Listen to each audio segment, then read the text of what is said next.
Ladies and gentlemen, the Palace Press Officer Undersecretary Claire Castro.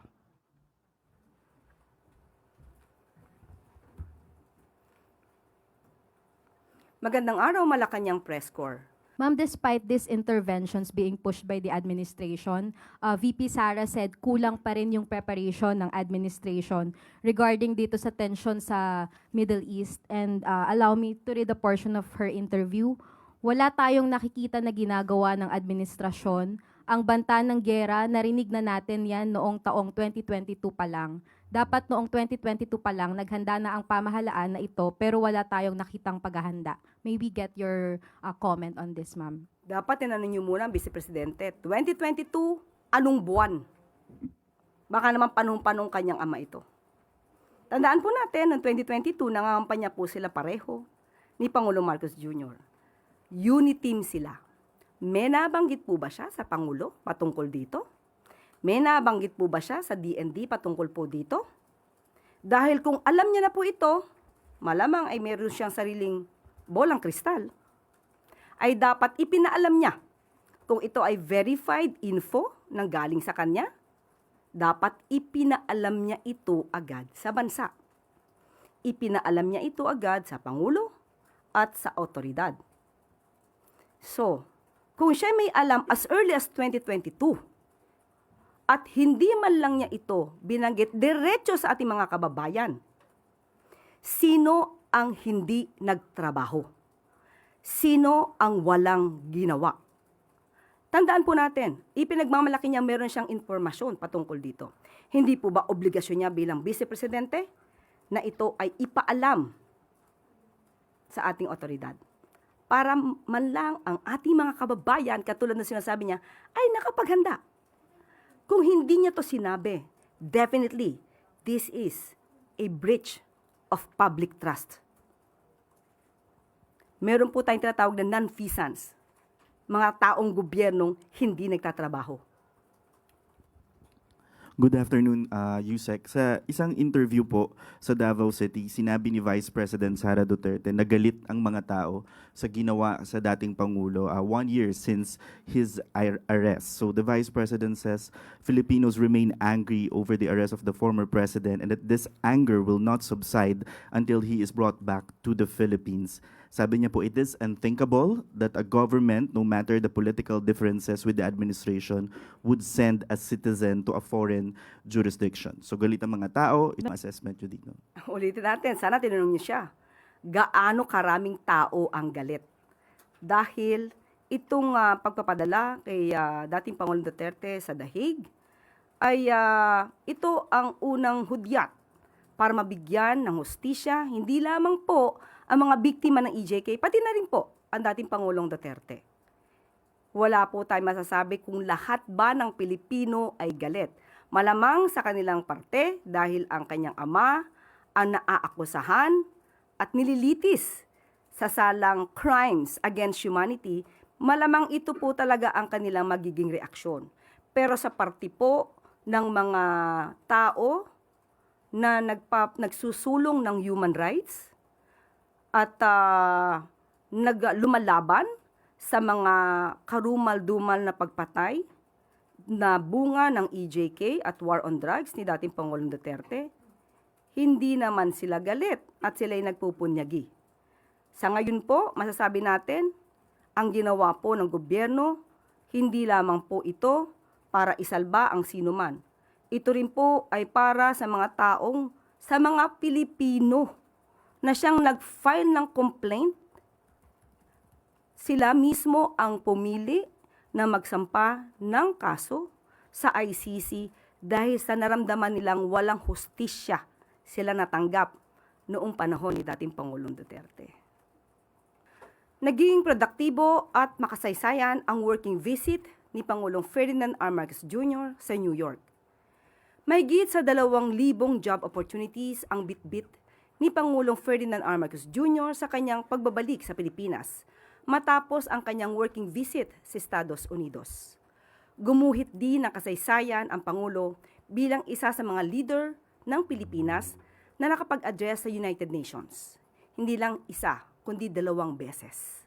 Una rito ay ang address para sa 70th session of the Commission on the Status of Women, kung saan tinalakay ng Pangulo ang kahandaan ng Pilipinas sa mga hakbang na mag-aangat sa kapakanan ng mga kababaihan.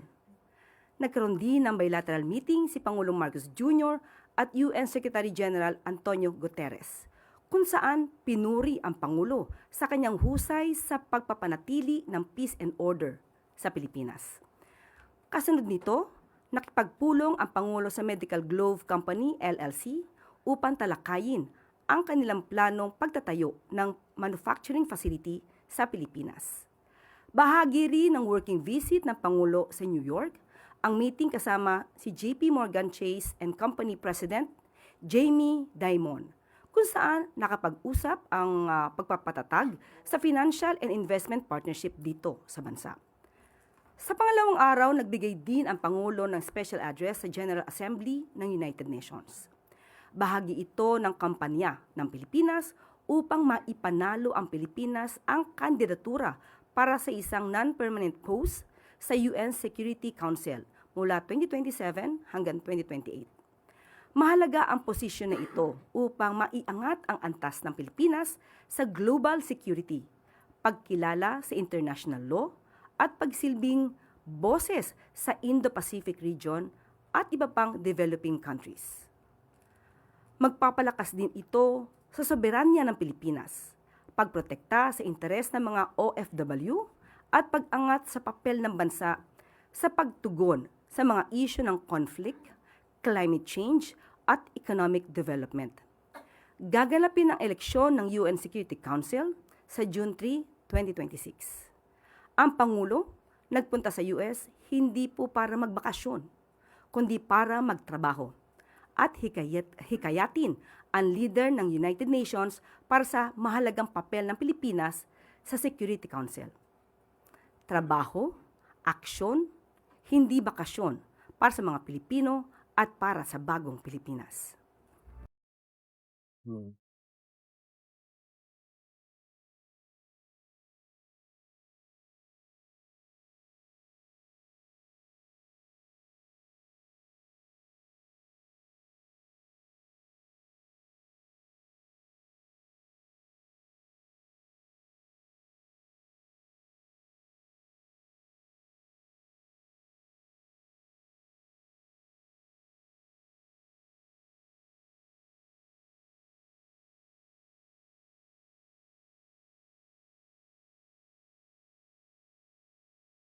Mas maraming trabaho para sa mga Pilipino ang aasahan ng ating mga kababayan sa pinaplansyang investment opportunity ng isang medical equipment manufacturer sa bansa. Malugod na ibinahagi ni Pangulong Ferdinand R. Marcos Jr. na nais magtayo ng US Medical Glove Company o USMGC ng isang planta sa Pilipinas upang makapag-produce ng locally made essential medical supplies. Ayon sa Pangulo, mahigit 2,000 trabaho para sa mga Pilipino ang malilikha ng bagong pasilidad at nasa $200 million ang initial investment ng kumpanya.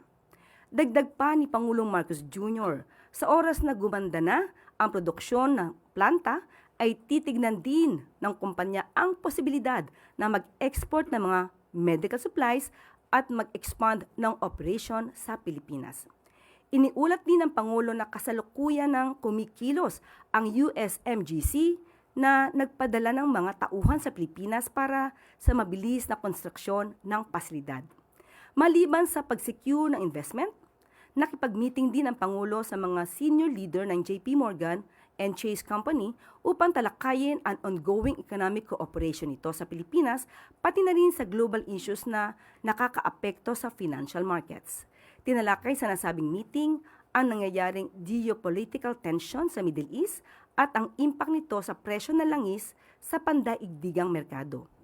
Nagbigay naman ng business insights ang JP Morgan tungkol sa mabilis na development ng artificial intelligence at iginiit na kailangan itong paghandaan ng mga pamahalaan kung nais nilang makasabay sa isang competitive global environment. Sa pagwawakas ng kanyang state visit ay tiniyak ng Pangulo na may bit-bit ang Pilipinas na bagong kaalaman pamamaraan at mas maayos na ugnayan sa iba't ibang bansa. Iginiit din ni Pangulong Marcos Jr. na patuloy ang paglilingkod ng pamahalaan sa bayan upang iangat ang ekonomiya ng bansa at isulong ang pag-unlad ng kabuhayan ng mamamayang Pilipino.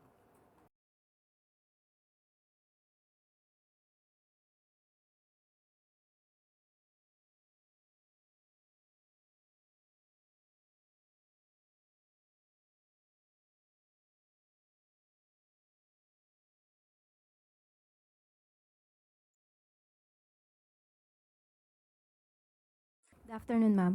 Ma'am, may we know kung naibigay o kailan po ibibigay yung letter certifying urgent yung measure giving emergency powers to the President to suspend oil excise tax? Okay, nasagot na po ito ni Pangulong Marcos Jr. doon sa kapihan, pero ang sabi po niya, kapag ka po nandiyan na po ang committee reports ng dalawang Kongreso, yung Senate at saka yung lower house or House of Representatives, doon lamang po magbibigay po ng Certificate of Urgency. Aasahan po talaga na magbibigay po at papadala po ang Pangulo ng Certificate of Urgency. Ma'am, kasi yung sa House, napasa na nila yung bill on second reading kahapon. Nabasa po kaya ni Pangulo yung version ng House and is he satisfied with that version? Sa ngayon po ay hindi pa po ipinapaalam sa atin kung naibigay na po ang kopya na ito. At hinintay po natin na maging final po yung ibibigay nilang committee reports. At Sama doon na naman namin po, sa Senate. yes, at doon lamang po action ng ating Pangulo. Thank you, ma'am. Sunod na tanong mula kay Samuel Medinilla. Good afternoon, ma'am. I-ask ko lang po, if may plan po bang government umutang sa mga international lending institutions to fund the Middle East crisis response ng government? Sa ngayon po ay wala pong napabanggit patungkol po dyan. Kinausap po natin at tinanong po natin to mismo kay Secretary Go ng Department of Finance. Ngayon po ay walang balak. Bali, sufficient po yung funds ng government for... Yes po, sa ngayon po ay hindi pa po napag-iisipan kung uutang po. Tapos on another topic po, may budget po bang na-allocate yung government para po dun sa ongoing bid ng Pilipinas para dun sa United Nations Security Council seat po? Meron po, ayon po yan sa 2026 GAA po natin. Meron pong budget. Bali, magkano po kaya yun? Opo, binanggit po sa akin ni Secretary Tess, hindi ko lang po naisulat dito, mga 20+ million pesos. Ibibigay ko po yung pinakadetalye. Hindi ko po nasulat sa aking note. Pero nabanggit na po sa akin ni Secretary Tess. I-ask ko na lang po kung saan po kaya gagamitin po yung fund na yun. Sa pangangampanya.